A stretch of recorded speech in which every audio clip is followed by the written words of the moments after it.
രാമൻകുട്ടി ആ കാഴ്ച കണ്ടത്. വഴിയിൽ ഒരു ജാതി മരം വീണ് കിടക്കുന്നു. രാമൻകുട്ടി ഒട്ടും അമാന്തിച്ചില്ല. ആ മരം പൊക്കാൻ ശ്രമിച്ചു.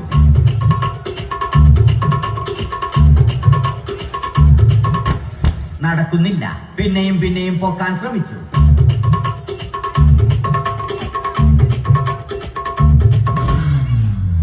നടക്കുന്നില്ല. രാമൻകുട്ടി വഴിയെ പോയവരെ എല്ലാവരെയും സഹായത്തിന് വിളിച്ചു.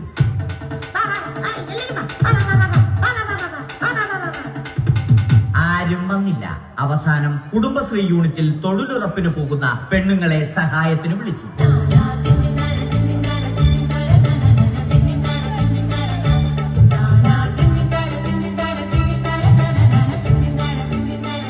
അവരെത്തി. അവർ അവരുടെ സ്ഥിരം പണി തുടങ്ങി. അത് കണ്ട് ദേഷ്യം വന്ന രാമൻകുട്ടി മരത്തെ ഒറ്റയ്ക്ക് പിടിച്ചു പോക്കി. അത്ഭുതമെന്ന് പറയട്ടെ, മരം നേരെ നിന്നു. ഇത് കണ്ട തൊഴിലുറപ്പ് പെണ്ണുങ്ങൾ രാമൻകുട്ടിയോട് നോക്കുകൂലി ആവശ്യപ്പെട്ടു.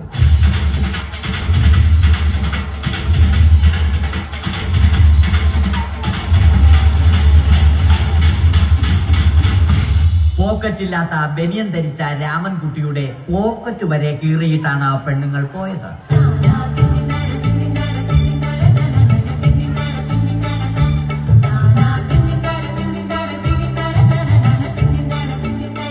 രാമൻകുട്ടി പിന്നീട് ഒന്നും ആലോചിച്ചില്ല.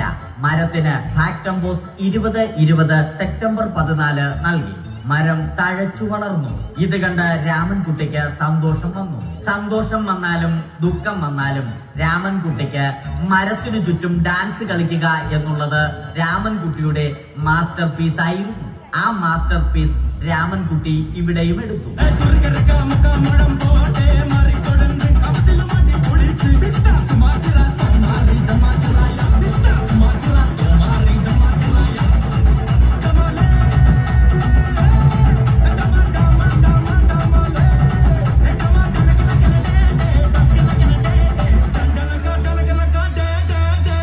രാമൻകുട്ടി ദൈവത്തോടായി പ്രാർത്ഥിച്ചു.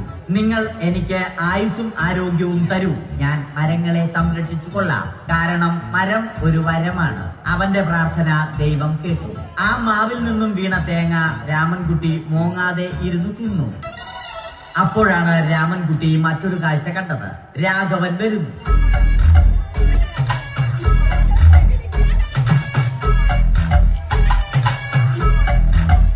മരം മുറിക്കൽ ഹോബിയാക്കിയ, അതിലുപരി ജോലിയാക്കിയ രാഘവൻ മരങ്ങളുടെ ശത്രുവല്ലേ. മരങ്ങൾ മുറിച്ച് ഫർണിച്ചർ പണിയുന്നത് തെറ്റൽ. അവനെ ഇതിൽ നിന്നും പിന്തിരിപ്പിക്കണം. അവർ തമ്മിൽ ഒന്നും രണ്ടും പറഞ്ഞു. സംസാരം മൂത്ത് വാക്കേറ്റമായി. അത് പിന്നെ അടിയിൽ കലാശിച്ചു.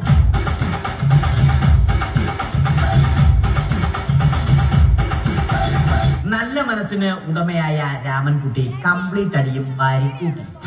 ഒടുവിൽ രാമൻകുട്ടി സർവ്വധൈര്യവും സംഭരിച്ച് രാഘവനോടായി അലറി. മനസ്സലിഞ്ഞ രാഘവൻ രാമൻകുട്ടിയെ അരികിൽ വിളിച്ചു. കൈവാക്കിന് കിട്ടിയ രാമൻകുട്ടിയെ രാഘവൻ ഒട്ടിറൊട്ടിയാക്കി മരത്തിലൊട്ടിച്ചു.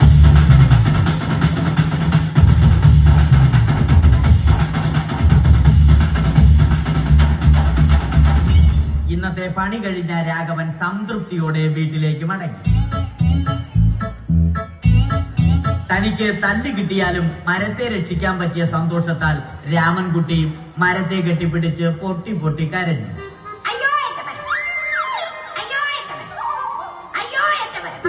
കാരണം മരം ഒരു വരമാണ്. കെട്ടിപ്പിടിക്കൽ ഏറ്റുവാങ്ങിയ മരം നാണം കൊണ്ട് ചില്ലകൾ താഴ്ത്തി.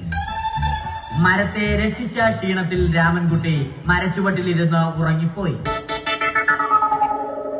പെട്ടെന്നാണ് അത് സംഭവിച്ചത്. പ്രകൃതി അതിന്റെ തനിക്കോണം കാണിച്ചു തുടങ്ങി. മഴയും കാറ്റും ഇടിയും വന്നു. അതോടൊപ്പം കോളും വന്നു. കോളെടുത്ത് രാമൻകുട്ടി പറഞ്ഞു. കോൾ കട്ടായി. രാമൻകുട്ടി ദൈവത്തോടായി പറഞ്ഞു. കാറ്റും മഴയും അതൊന്നും ചെവിക്കൊണ്ടില്ല. രാമൻകുട്ടിയുടെ മരം ആടി ഉലഞ്ഞു. രാമൻകുട്ടി ദൈവത്തോടായി വീണ്ടും പറഞ്ഞു. മരം ഒരു വരമാണ്. മരത്തെ ഒന്നും ചെയ്യരുത്. വരം കിട്ടിയതുപോലെ രാമൻകുട്ടി തന്റെ ചൂണ്ടുവിരൽ കൊണ്ട് മരത്തെ താങ്ങി നിർത്തി. ചൂണ്ടുവിരൽ വളഞ്ഞ് ചൂണ്ട പോലെയായി. ഇനി മീൻ പിടിക്കാൻ കൊള്ളാം. അവസാനം സംഭവിക്കേണ്ടത് സംഭവിച്ചു. രാമൻകുട്ടി അടിയിലും മരം മുകളിലും. അന്ത്യശ്വാസം വലിക്കുന്നതിനു മുമ്പ് രാമൻകുട്ടി ദൈവത്തോടായി ഇങ്ങനെ പറഞ്ഞു: എന്റെ